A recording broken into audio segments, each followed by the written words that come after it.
Hello everyone, welcome to battle IAS. I hope आप सब लोग बहुत अच्छे होंगे। आज की वीडियो में हम 14 दिसंबर का न्यूज़पेपर एनालिसिस करेंगे। इसमें टोटल मैंने 6 आर्टिकल लिए हैं, जिसमें पहला आर्टिकल बात करता है गवर्नमेंट का नेशनल ब्लड ट्रांसफ्यूजन बिल के ऊपर। यहाँ पे आपको बताऊंगा ये बिल का मेन कॉन्टेक्स्ट क्या है और क्यों इसे एज अ लाइफलाइन कहा जा रहा है पेशेंट्स के लिए, पर्टिकुलरली उन लोगों के लिए जो कि ग्रसित हैं थैलेसीमिया और अनीमिया जैसी बीमारी से। नेक्स्ट आर्टिकल बात करता है मैनग्रोव्स के ऊपर। यहाँ पे एक बहुत ही मेजर क्वेश्चन है कि मैनग्रोव किस तरीके से सॉल्ट वाटर को सरवाइव करता है। यहीं पे आपको मैं प्रीवियस आर्टिकल भी समझाऊंगा जो कि साइमी मिशन के ऊपर था। मैनग्रोव से कैसे कनेक्शन है, मैनग्रोव्स क्या है, कैसे ग्रो करता है, क्या क्या थ्रेट्स हैं, क्या क्या सोल्यूशंस हैं, किस तरीके से बायोडाइवर्सिटी में मदद करता है, एक ओवरऑल अंडरस्टैंडिंग आपको मैं प्रोवाइड करूंगा। और इसी पॉइंट्स को आप समझ के GS3 2019 का ये क्वेश्चन अटेम्प्ट कर पाएंगे जो कहता है discuss the causes of depletion of mangroves and explain their importance in maintaining coastal ecology. Next article बात करता है सी काऊ के ऊपर, जिसे आप लोग डुगोंग भी कहते हैं। तो उसके फॉसिल्स ने रिवील किया है कि किस तरीके से जो डुगोंग होता है वो एंशियंट पर्शियन गल्फ इकोसिस्टम को अडेप्ट करने में, मेक करने में काफ़ी मदद किया था सी काऊ ने। ठीक है।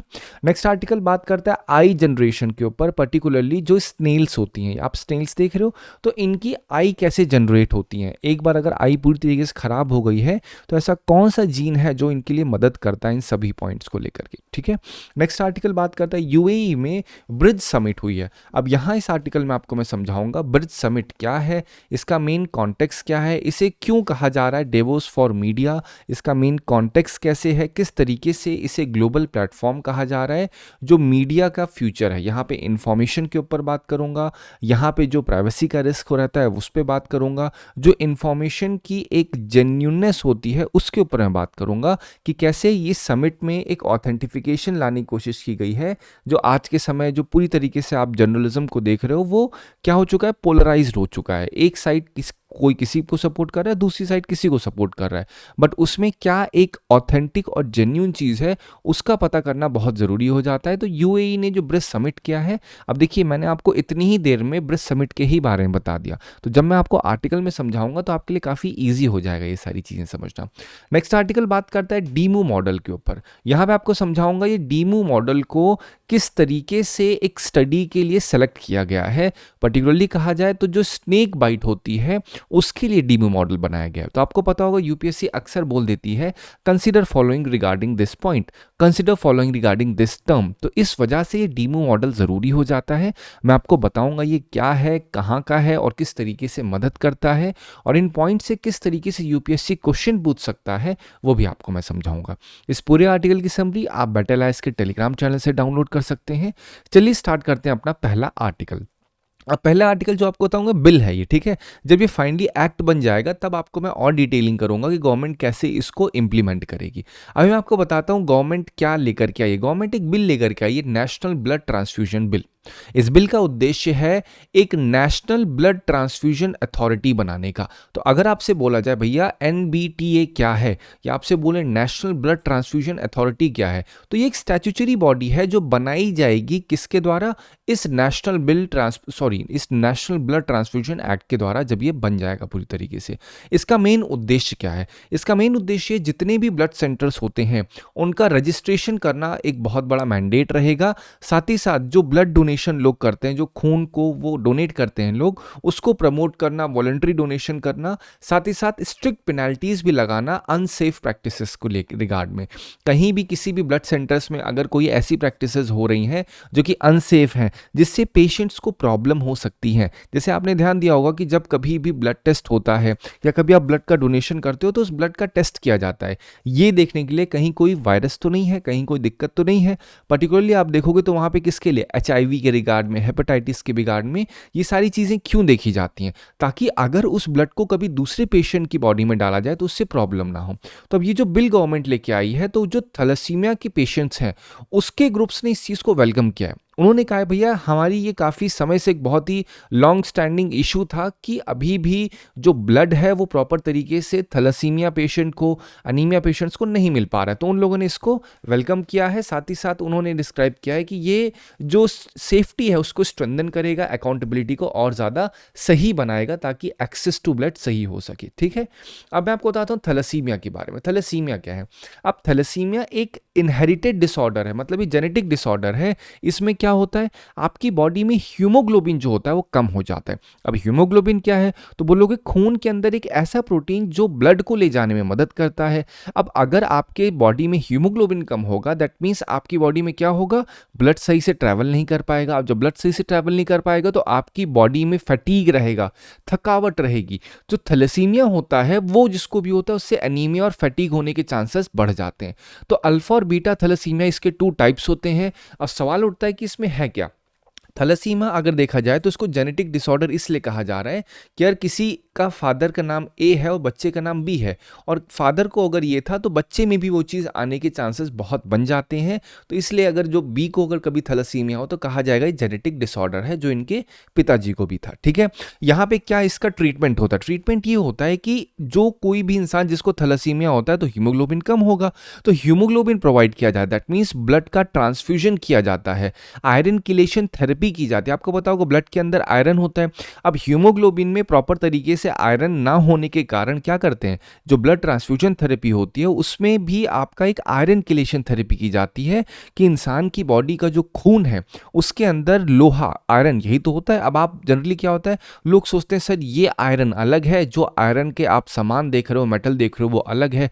अलग कुछ भी नहीं है, बशर्ते क्या है कि जो आप अपनी बॉडी में आयरन देख रहे हो वो एक ऑर्गेनिक फॉर्म में है, सॉल्यूट फॉर्म में है, सॉल्यूबल कहते हैं जिसे। और जो आप आयरन का कोई हथौड़ा देख रहे हो वो भी सेम ही चीज़ है, फ़र्क ये है कि उसको आप खा नहीं सकते हो। ठीक है, फिर यहाँ पे क्या है, और जो इसकी ट्रीटमेंट थेरेपी होती है, यहाँ पे आपका बोन मैरो ट्रांसप्लांट्स भी होता है। लेकिन आपको पता क्या होना चाहिए अगर देखा जाए तो थैलेसीमिया है क्या। अब थैलेसीमिया है तो थैलेसीमिया किसी को तो एनीमिया भी होगा जिसके अंदर enough healthy red blood cells नहीं होते हैं, हीमोग्लोबिन्स नहीं होते हैं, जिससे ऑक्सीजन की सप्लाई अलग अलग ब्लड बॉडी के टिश्यूज़ में नहीं पहुँच पाती है।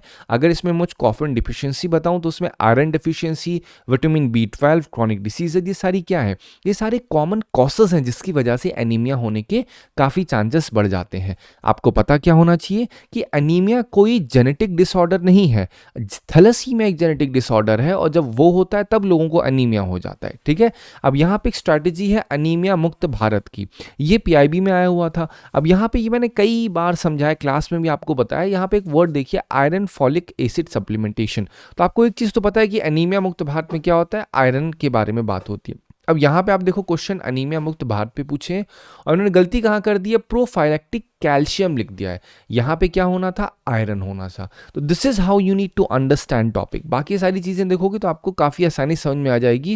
ये सारी की सारी लाइन यहीं से उठाई गई हैं। ठीक है, मैं ईयर एंड में आपके लिए PIB का एक प्रॉपर समरी लेकर के आऊँगा जहाँ पे हर एक चीज़ पूरे साल भर में कौन सी मिनिस्ट्रीज़ ने क्या किया है, किस तरीके से UPSC क्वेश्चन फ्रेम कर सकता है, वो भी चीज़ें आपको मैं समझाऊंगा अच्छे तरीके से। तो हमें बाकी 3 स्टेटमेंट्स यहाँ पे सही हैं। ठीक है, अब आते हैं नेक्स्ट आर्टिकल पर। नेक्स्ट आर्टिकल क्या बात कर रहा है, स्ट्रेट अवे क्वेश्चन कर रहा है कि जो मैनग्रोव्स एक पेड़ होते हैं कैसे सॉल्ट वाटर को सर्वाइव करते हैं। तो पहली चीज तो आप मैनग्रोव्स के बारे में सोचिए। मैनग्रोव्स क्या है, ये एक पेड़ है। पेड़ की क्या खासियत है कि ये सॉल्टी वाटर में होता है, तो सॉल्ट वाटर को सर्वाइव करने के अंदर, सॉल्ट वाटर को सर्वाइव करने की इसके अंदर क्षमता होती है। और सॉल्ट तक कैसे सर्वाइव कर लेते हैं, ठीक है, ये भी सबसे बड़ी चीज़ है। तो जो आपकी एक प्रॉपर तरीके स्टडी पब्लिश की गई, वहाँ पे स्टडी किया गया कि किस तरीके से जो मैनग्रोव्स हैं इतना सारा सॉल्ट ये कंज्यूम करते हैं, किस तरीके से सर्वाइव करते हैं इतने सॉल्टी वाटर में। तो उसको जब समझा गया तो पता लगा कि भैया जो आपके मैनग्रोव्स होते हैं वो अलग अलग तरीकों से सॉल्ट को कंज्यूम करते हैं। पहला तरीका क्या है, सॉल्ट एक्सक्लूजन का। यहाँ पे कुछ जो मैनग्रोव ट्रीज होते हैं वो क्या करते हैं, उनकी जड़ों में ही एक वैक्सी बैरियर होता है, मतलब एक झिल्ली टाइप होती है जिससे सॉल्ट अंदर ही नहीं जा पाता रूट में।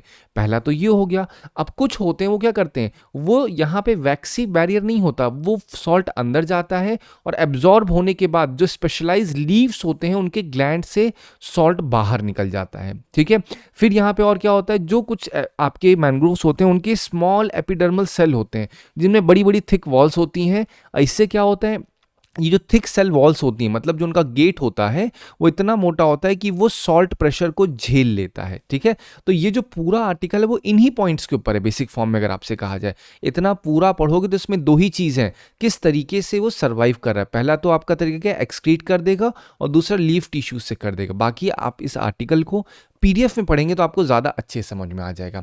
अब यहाँ पे ये जो आर्टिकल है काफ़ी 2 से 3 महीने पहले का आर्टिकल है, जहाँ पे आप ध्यान दोगे किसके ऊपर बात हो रही है, साइमे मॉडल के ऊपर बात हो रही है। What is SAIME model? Sustainable aquaculture in mangrove ecosystem. इसका मेन मतलब क्या है? इसका मेन उद्देश्य ये है कि भाई जो आपके मैनग्रोव्स होते हैं उनको प्रॉपर तरीके से रीस्टोर करना, रिकॉग्नाइज करना, और जो मैनग्रोव का कवरेज है उसको भी अच्छे तरीके से बढ़ाना, ठीक है। अब ये सारी चीज़ें कैसे की जाती हैं? जो साइमे मॉडल दिख रहा है यहाँ पे लिखा है सस्टेनेबल एक्वाकल्चर। तो मैंने कहा मैनग्रोव्स को कंजर्व करना, मैनग्रोव्स को प्रोटेक्ट करना, तो क्या डायरेक्टली वाइल्ड में या फिर डायरेक्टली जा करके ये लोग जो समुद्र का किनारा होता है, कोस्टल एरिया होता है, वहां पे कंजर्व करेंगे? नहीं। साइमे मॉडल में क्या होता है कि जो आपके फिशरमैन्स होते हैं, या पर्टिकुलरली कहा जाए जो आपके किसान होते हैं कोस्टल एरियाज में, वहाँ पे क्या करते हैं, खेती करते हैं। तो खेती में वो क्या करते हैं, वो लोग जनरली साइमे मॉडल को जब फॉलो किया जाएगा तो उसके अंदर कुछ हिस्सा जो रहेगा खेत का, वहाँ पे वो लोग श्रिम्प फार्मिंग करेंगे, और कुछ हिस्से में क्या करेंगे, मैनग्रोव्स लगा देंगे। इसी मॉडल को साइमे मतलब एक्वाकल्चर को भी सस्टेनेबल फॉर्म में बनाया जाएगा मैनग्रोव के इकोसिस्टम में। मतलब एक ऐसा इकोसिस्टम जहाँ पे मैनग्रोव्स हो सकता है, उसी मैनग्रोव के इकोसिस्टम में किसान क्या करेगा, एक्वाकल्चर की प्रैक्टिसेस भी करेगा। जैसे आप यहाँ पे क्या देख रहे हो, यहाँ पे आपका दिख रहा है मैनग्रोव्स दिख रहे हैं, यहाँ पे क्या होगा, यहाँ पे टाइगर श्रिम्प्स या फिर जो झींगा जिसे आप कहते हो उनकी फार्मिंग की जाएगी। तो 5 से 30% का पॉन्ड जो एरिया रहेगा वो मैनग्रोव्स के रिजर्व कर दिया जाएगा, और जो मैनग्रोव से लेटर्स निकलेगा वो किसके लिए होगा, मतलब जो कुछ पेड़ की पत्तियां गिरेंगी मैनग्रोव्स की वो इस पानी में जाएंगी, और पानी में जो जीव होंगे वो इसको खा के क्या होगा, उनके लिए एज अ फूडर भी काम करेगा। ये सस्टेनेबल फार्मिंग कही जा रही है, प्रॉफिट और लाइवलीहुड में काफ़ी ज़्यादा मददगार होगी। इम्पैक्ट इसका इकोनॉमिक, इन्वायरमेंटल, सोशल तीनों लेवल पे होगा। इकोनॉमिक में नेट प्रॉफिट, इन्वायरमेंटल में केमिकल फ्री शिप फार्मिंग होगी। साथ ही साथ अगर यहाँ पे मैनग्रोव्स होंगे तो कार्बन सीक्वेस्ट्रेशन भी होगा। सोशल लेवल पे कहा जाए तो यहाँ पे सस्टेनेबल लाइवलीहुड भी एंश्योर होगी जब कम्युनिटी का पार्टिसिपेशन अच्छे तरीके से यहाँ पे होगा, ठीक है। 2011 में देखिए क्वेश्चन स्ट्रेट अवे क्या पूछा गया है, सुनामी 2004 की आई थी तो मैनग्रोव्स कैसे एज अ सेफ्टी हेज काम करते हैं। तो आपको पता है जो कोस्टल एरियाज होती हैं, उन कोस्टल एरियाज में जब मैनग्रोव्स होते हैं तो इनकी जो जड़ें होती हैं ये काफ़ी ज़्यादा रूट्स इनके एकदम निकले हुए होते हैं, ठीक है। जैसे आप यहाँ पे नोटिस करोगे ये है मैनग्रोव्स, ठीक है। तो जब कभी अगर सुनामी आती है तो ये एक पूरी तरीके से डिस्पर्स कर देते हैं वाटर को, जिसकी वजह से वाटर कोस्टल एरियाज को ज़्यादा डिस्ट्रक्शन नहीं कर पाता है। तो यहाँ पे आप क्या बोलोगे, अगर ध्यान से देखोगे तो जो मैनग्रोव्स की आपकी ट्रीज होते हैं they do not get uprooted by storms and tides because of their extensive root. आप तो देखोगे ध्यान से, थर्ड ये क्या लिखा है, mangrove trees are tall with dense canopy serves as an excellent shelter during cyclone और सुनामी। क्या ये सही है? नहीं। यहाँ पे fourth statement is the right one. फिर देखिए 2015 में क्वेश्चन पूछा गया मैनग्रोव्स के रिगार्ड में, तो आप ध्यान दोगे तो किसके बारे में बात हो रही है, ये इकोसिस्टम अंडमान निकोबार आइलैंड का है। मैनग्रोव्स के बारे में ऑलरेडी आपको मैंने समझा दिया, सॉल्ट टॉलरेंट ट्रीज होते हैं। इनकी इंपॉर्टेंस देखी जाए तो ये जो इनकी जड़ें फैली हुई दिख रही हैं ये कोस्टल प्रोटेक्शन करने में मदद करती हैं, कार्बन सिक्वेस्ट्रेशन करने में काफ़ी मदद करती हैं। मतलब जो आपका एटमॉस्फेयर का कार्बन होता है वो अगर यहाँ पे आता है, या फिर जो आप कार्बन आप देखते हो जनरली बहुत ज़्यादा एमिशंस होता है, उनको एब्जॉर्ब करने में काफ़ी ज़्यादा मददगार साबित होता है मैनग्रोव्स। ये एज अ बायोडाइवर्सिटी हॉटस्पॉट भी काम करते हैं, क्योंकि ये एक ब्रीडिंग और फीडिंग ग्राउंड भी होता है। फिश, बर्ड्स और रेप्टाइल का लाइवलीहुड सपोर्ट्स मिलते हैं, साथ ही साथ वाटर फिल्ट्रेशन करने में मदद करते हैं। अब यहाँ पे अगर मैं बात करूँ थ्रेट्स की, तो थ्रेट्स में पहली चीज़ क्या है, डिफॉरेस्टेशन एक थ्रेट है। साथ ही साथ पॉल्यूशन और राइजिंग सी लेवल भी एक बहुत बड़ा थ्रेट है। अगर मैं बात करूँ कंजर्वेशन मेजर्स की, तो यहाँ पे आपका एक मिस्टी initiative which say that India's mangrove initiative for shoreline habitat and tangible incomes.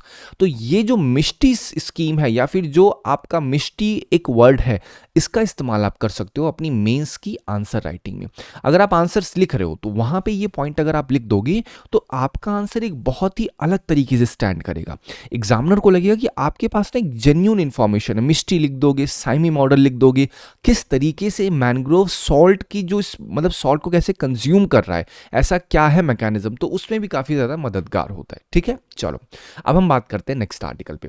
Next article बात कर रहा है सी काउस के ऊपर। अब यहाँ पे पहले देखिए आर्टिकल बड़ा छोटा सा है, लेकिन आप नोटिस करिएगा कि इन छोटे से आर्टिकल से मैं कैसे पॉइंट्स को आपके लिए लेकर के आता हूँ। ठीक है, तो यहाँ पे फॉसिल्स कतर के एरिया से जो आप देख रहे हो मज़बिया का इलाका है, वहाँ पे ये शो हुआ है जो डुगोंग्स, मतलब ये क्या है, ये सी काउस भी कहे जाते हैं। शायद आप देख रहे हो वेल शार्क टाइप दिख रहा है, बट एक्चुअली में ये वेल या शार्क नहीं है, ये एक मैमल है। और मैमल का मतलब क्या होता है कि ये आपका यंग वंस को बर्थ देता है, पहली क्राइटेरिया। और दूसरी चीज क्या होती है, ये हर्बीवोरस होते हैं। When I am saying herbivorous it means कि ये घास फूस को खाते हैं, ये कार्निवोरस नहीं होते हैं। तो कहा गया है कि भैया जो स्टडी हुई फॉसिल्स हैं डुगोंग के, सी काउ जिन्हें कहते हैं, इन्होंने शेप किया है पर्शियन गल्फ को ओवर 20 मिलियन ईयर्स। यहाँ पे जो रिसर्च है उन्होंने फाउंड किया है डेंस बोन बेड। अब इस इलाके में छोटे छोटे डुगोंग की स्पीशीज थी, साथ ही साथ बोन पैटर्न जो इनकी हड्डियों का पैटर्न है वो दिखाता है यहाँ पे जो डुगोंग है वो कंटिन्यूसली रहते थे। और जब मैं कह रहा हूं कि ये हर्बीवोरस हैं, तो हर्बीवोरस का मतलब क्या है, ये सी ग्रासेस को वहां पे खाते थे। ठीक है, अब ये तो बात हो गई यहाँ पे क्वेश्चन या फिर जो आर्टिकल है उसके रिगार्डिंग मैंने आपको चीजें बताई।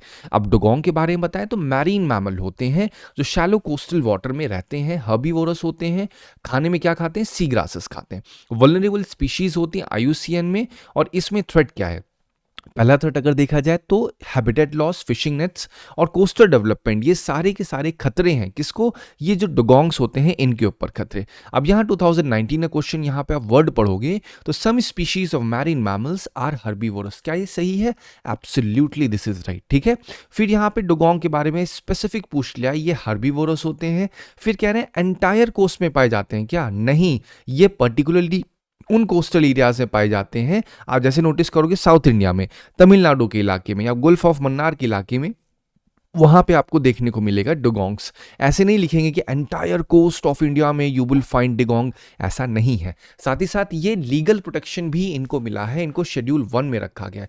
तो 1 and 3 is the right one. चलो अब हम बात करते हैं नेक्स्ट आर्टिकल पे। नेक्स्ट आर्टिकल क्या बात कर रहा है, यहां पे साइंटिस्ट ने डिस्कवरी की है कि भाई जो आपके गोल्डन एप्पल स्नेल होते हैं, बस इतना ही समझो, ये पूरी तरीके से रीजनरेट कर सकते हैं अपनी आंखों को।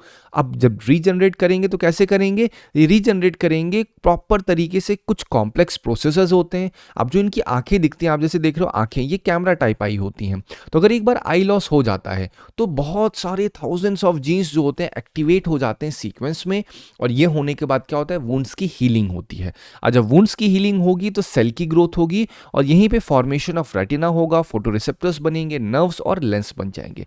यहां पर्टिकुलरली पैक6 जीन्स जो है ये आई डेवलपमेंट के लिए काफी ज्यादा क्रूशियल है। अब सवाल उठता है कि सर आपने आर्टिकल क्यों लिया, क्योंकि यहां पे जो साइंटिस्ट हैं उनको ये होप हो रही है कि अगर अच्छे तरीके से ये जो स्नेल कर रहे हैं इनका इस्तेमाल अगर ह्यूमंस में कर लिया जाए तो ह्यूमंस में जो प्रॉब्लम्स है आएंगी उसमें काफ़ी ज़्यादा मदद मिल सकती है।